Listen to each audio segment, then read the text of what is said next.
Learning English with English Faculties. Today, we will understand Macbeth, Act 3, Scene 1.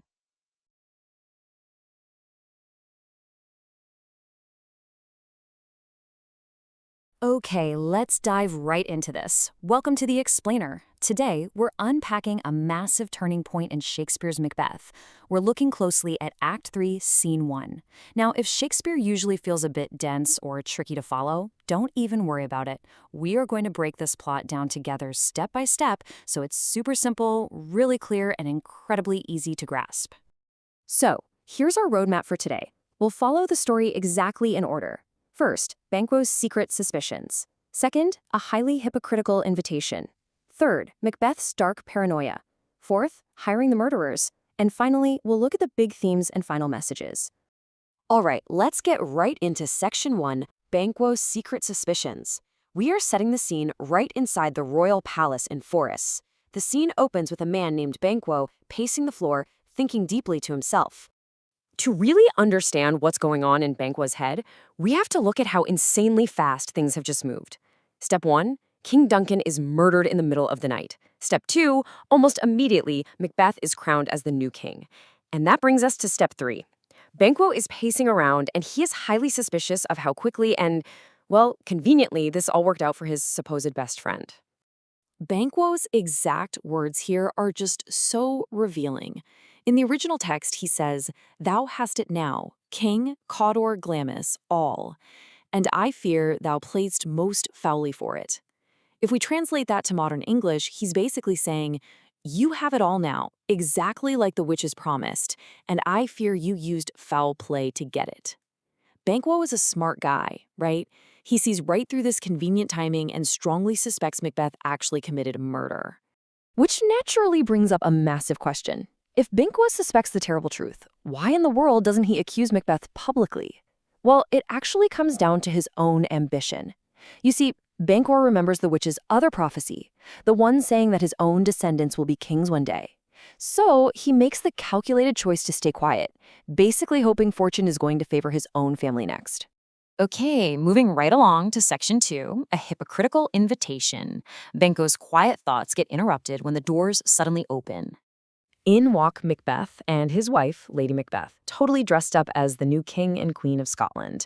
Macbeth walks right up to Banquo, gives him this big, friendly smile, and calls him our chief guest. But behind that really warm greeting is a completely dark reality. Secretly, Macbeth is thinking, here is my biggest threat, who I plan to murder. It's this brilliant moment of dramatic irony. It's just complete hypocrisy, hidden right behind a royal welcome. During this seemingly friendly chat, Macbeth casually asks Banquo 3 very specific questions. Number 1, are you riding your horse this afternoon? Number 2, are you riding far?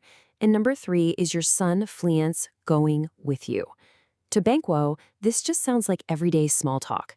But in reality, Macbeth is secretly interrogating him to plan a murder outside the castle walls. And just before Banquo leaves, Macbeth brings up King Duncan's sons, and he loudly accuses them of parricide. Now, parricide is the terrible crime of killing a parent. This is an absolute masterclass in manipulation. Macbeth is hypocritically blaming the innocent sons just to distract everyone from his own overwhelming guilt. So Banquo answers the questions, accepts the invitation to a dinner banquet later that night, and leaves the room. Which leaves us asking, why does King Macbeth fear his closest friends so much? Let's step right into Macbeth's mind to figure that out. That brings us to Section 3, Macbeth's dark paranoia, where we really see the king start descending into fear and madness. The king dismisses everyone else from the room. He's now totally alone except for one servant, and he delivers a famous soliloquy. A soliloquy is simply a speech in a play where a character talks out loud to themselves, revealing their innermost secrets directly to us, the audience. It's a fantastic tool Shakespeare uses to show us exactly what a character is really feeling without anyone else in the story knowing. Macbeth starts his soliloquy with a really famous quote. He says, "To be thus is nothing, but to be safely thus." In modern English, he's saying, being king is completely worthless if my position isn't safe. Think about that. Even though Macbeth has achieved his ultimate dream and holds all the power in the country, he is absolutely miserable. He's deeply insecure and just terrified of losing his crown. So why is all this intense fear focused directly on Banquo? Well, it boils down to three main things. First, Banquo has a genuinely noble and good character. Second, he has the courage and wisdom to act safely. Banquo's pure goodness acts like a mirror, and it just highlights Macbeth's own corrupted soul. And third, Macbeth is completely haunted by that prophecy we mentioned earlier, the one saying Banquo's sons will inherit the throne. Macbeth uses this incredibly powerful metaphor to explain his frustration here. He says, "Upon my head they placed a fruitless crown and put a barren sceptre in my grip." Those words, fruitless and barren, mean he won't have any children of his own to inherit the throne. He realizes that he murdered Duncan and basically doomed his own soul to hell just to clear the path for Banquo's sons to rule. And honestly, this thought is driving him completely crazy. And that madness drives him to take extreme action, which leads us to Section 4, hiring the murderers. His servant brings in 2 desperate men who have been waiting outside. This is where Macbeth proves exactly how evil he has truly become. He manipulates these assassins by telling them terrible, outright lies. He convinces these 2 poor, desperate men that Banquo is the single reason their lives have been so full of misery. He completely shifts all the blame away from himself and sets Banquo up as the bad guy who ruined everything for them. And to push them over the edge, Macbeth uses this really clever comparison to challenge their manhood. He compares men to dogs. He tells them, look, hounds, greyhounds, and street mutts are all technically dogs. But the fast, slow, or clever dogs are the ones actually valued for their specific gifts. So he asks the murderers, are you at the very bottom rank of men, or are you willing to take bold action to fix your lives? The assassins agree, and Macbeth lays out the final, chilling details of his plan. The murder absolutely must happen tonight, and it has to be done far away from the palace to avoid any suspicion. But here is the most crucial part. Banquo's son, Fleance, must die too.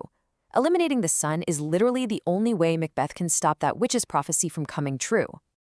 With that dark deal struck, the murderers leave. And we've arrived at our final stop, Section 5, Themes and Final Message. Let's zoom out a bit and look at the most important takeaways from this intense scene. Let's review the key themes running through Act 3, Scene 1. First up, appearance versus reality. We saw how perfectly Macbeth hides his evil reality behind fake smiles and royal invitations. Second, moral decay. Macbeth is no longer just a soldier who made one bad, impulsive mistake. No, he is now actively planning cold-blooded murders. And third, ambition and paranoia. His ambition got him the crown, sure, but that ambition has rapidly turned into toxic, all-consuming paranoia. But perhaps the most profound takeaway from this whole scene is the massive shift in Macbeth himself. Think back to earlier in the play. Lady Macbeth had to push, convince, and manipulate her husband into killing King Duncan. But now, Macbeth is plotting these murders entirely on his own. He doesn't even ask her for help or advice. He has fully transformed into a hardened, independent tyrant. So, I want to leave you with this provocative thought as we wrap up. Has Macbeth crossed a point of no return? Is there any saving his soul now? Or is he completely lost to the darkness? Keep that in mind as you continue following the story. Thank you so much for joining me for this explainer. I really hope this helped make Act 3, Scene 1, clear, accessible, and fascinating for you. Keep exploring, and I'll catch you next time.